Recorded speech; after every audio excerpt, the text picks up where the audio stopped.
Bien, alors maintenant voyons ce qui se passe lorsque nous nous mettons en route, en chemin, en chemin à la rencontre de notre être infini, et nous avons ce mental qui recouvre l'être infini, ce mental qui nous barre un peu la route, il faut le dire. Voyons comment dépasser ce barrage du mental. Le premier obstacle que nous rencontrons lorsque nous cherchons cet être illimité est le subconscient. Souvenons-nous que le subconscient, le mental, c'est la même chose. Il est rempli de pensées de limitation qui nous propulsent chaque jour et elles le font automatiquement.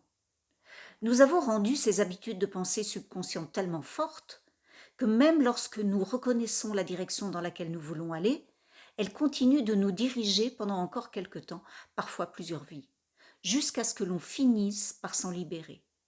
Nous les dépassons avec des pensées de ce que nous voulons réellement faire dans la vie. Et en cela, nous maîtrisons notre mental.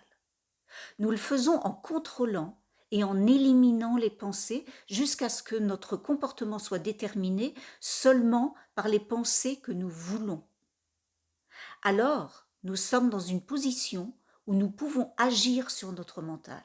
Nous pouvons commencer à transcender le mental, à nous élever au-dessus de lui et à le lâcher. En bref, nous le laissons partir. Et lorsque nous le faisons, nous trouvons cet être pur, infini, sans limite, totalement libre que nous sommes. Alors, le bonheur est complet. Comme je l'ai dit, la direction vers laquelle aller est à l'intérieur de nous.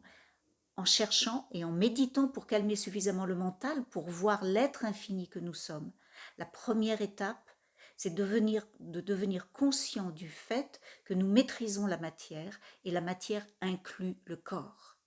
La deuxième, c'est de maîtriser la matière.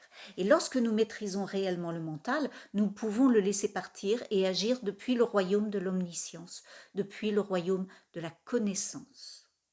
Ensuite, nous sommes pleinement conscients que nous sommes l'être infini que nous sommes et nous découvrons la liberté ultime. Donc voilà, une fois que l'on a maîtrisé le mental, nous pouvons maîtriser la matière. Puisque tant que c'est le mental qui nous dirige avec nos pensées subconscientes, il est extrêmement difficile, voire impossible, de maîtriser le mental et d'agir de maîtriser la matière comme nous le voulons, c'est-à-dire avec 100% de pensée consciente. De mettre une intention consciente, de la maintenir suffisamment pour que ce soit seulement cette pensée consciente qui se manifeste dans notre vie. Et cela va nous amener sur un sujet intéressant qui est le sujet de la manifestation. Je vous retrouve.